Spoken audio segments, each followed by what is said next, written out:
Oke, mari kita bahas untuk metode FIFO atau first in first out dengan dua sistem.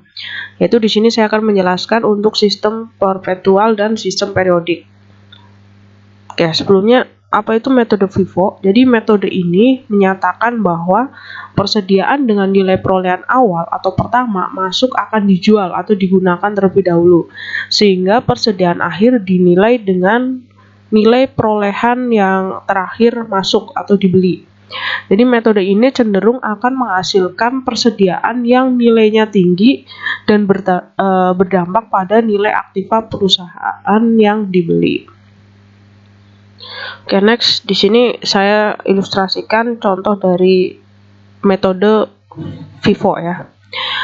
Contoh persediaan awal akhir 2019 ada 5.000 kilo, itu dibeli dengan harga Rp1.000. Terus pembelian pertama tahun 2020 6.000 kilo seharga 1.200. Pembelian kedua 7.000 kilo seharga 1.250, berarti terjadi kenaikan.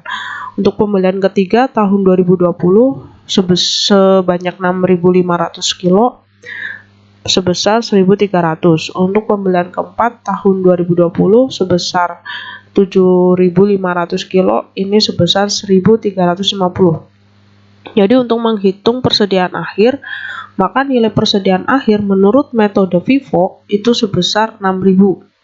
Jadi 6.000 kita kalikan dengan harga pembelian terakhir, yaitu sebesar 1.350. Jadi ketemunya persediaan akhir kita adalah 8.100.000. Oke, next. Ini saya ada menjelaskan untuk metode FIFO dengan sistem perpetual ya. Ini contoh perhitungan FIFO-nya. Di sini kita lihat ada tabel, ada pembelian, ada penjualan, dan persediaan. Nah, untuk tanggal 1 Januari, ini berarti ada persediaan dari bulan sebelumnya, di tahun sebelumnya, berarti dari bulan Desember.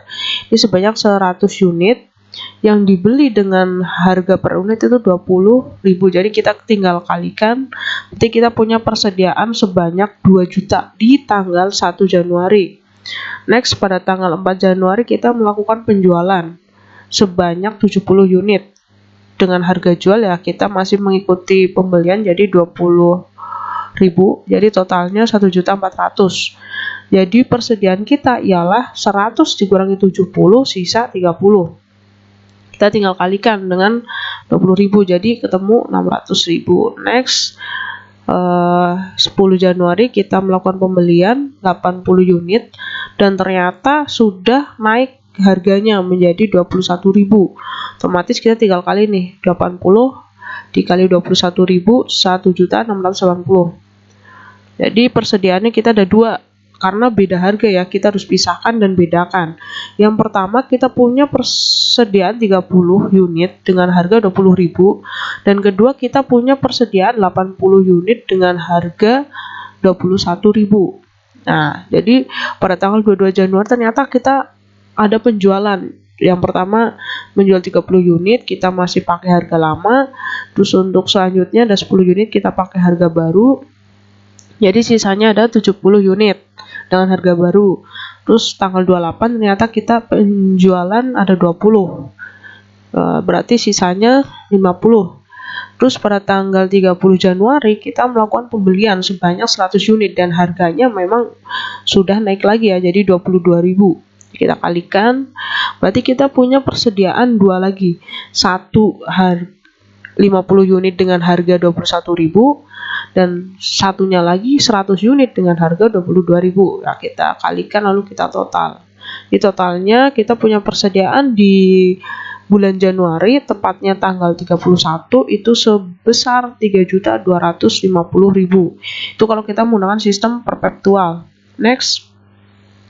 Jadi dari tabel di atas maka dapat diketahui persediaan awal 1 Januari 2 juta. Ini yang tadi dari 100 unit ya. Terus pembelian, kita tadi melakukan pembelian sebanyak 1.680 dengan 2.200. Ini kita bisa lihat dari yang sebelumnya nih. Jadi kita ada pembelian tanggal 10 dan tanggal 30. Ini kita tambahkan. Oke, next. Jadi 3.880.000. Jadi barang tersedia untuk dijual di bulan Januari kita tinggal tambahkan nih. Jadi ketemunya 5.880.000. Persediaan akhir 30 Januari itu kita tadi ada berapa? 3.250.000. Jadi kita tinggal kurangi, ketemu harga pokok persediaan sebesar 2.630.000. Ini kalau kita menggunakan sistem perpetual. Next, kita menggunakan sistem FIFO, metode FIFO dalam sistem periodik. Ini contoh perhitungannya. Di sini ada tanggal. Jadi pada tanggal 1 Januari 2009 ada 100 unit dengan harga 22.000. Berarti kita tinggal kali ya 2.200.000. Lalu tanggal 10 Januari kita punya 50 dan kita beli dengan harga 21.000. Otomatis kita kali harganya jumlahnya 1.050.000. Jadi total persediaan dengan sistem periodik di bulan Januari 2009 sebanyak 150 unit dengan jumlah 3.250.000. Nah, dari tabel di atas maka dapat diketahui persediaan awal 1 Januari 2 juta. Pembelian kita tadi sama ya, 1.680.000 dengan 2.200.000, jadi 3.680. Terus barang tersedia untuk dijual di bulan Januari kita tinggal tambah persediaan akhir sama. Jadi mau kita menggunakan sistem periodik maupun perpetual hasilnya sama, hanya kita mengalami perbedaan di tabel aja. Jadi kalau di sistem periodik tabelnya lebih sederhana, lebih sedikit dibandingkan dengan kita menggunakan metode perpetual ya. Nah, nih bedanya cuma di situ aja. Oke, sekian penjelasan untuk metode FIFO dengan dua sistem, yakni sistem perpetual dan sistem periodik. Untuk metode LIFO dan average mungkin kalian bisa mencoba sendiri dan memberikan contoh soal ilustrasi